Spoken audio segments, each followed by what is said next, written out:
খিদিরপুরে জগন্নাথ মন্দির।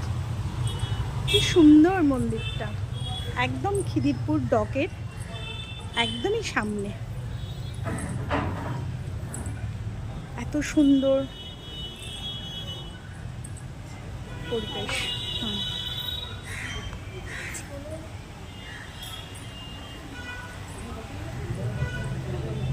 এত সুন্দর পরিবেশ, এত সুন্দর দেখতে মন্দিরটা। সবাইকে বলি একবার পারলে এসে দেখে যাবেন। আমি ভাবতেই পারিনি এখানে এত সুন্দর মন্দির আছে। এই দেখুন,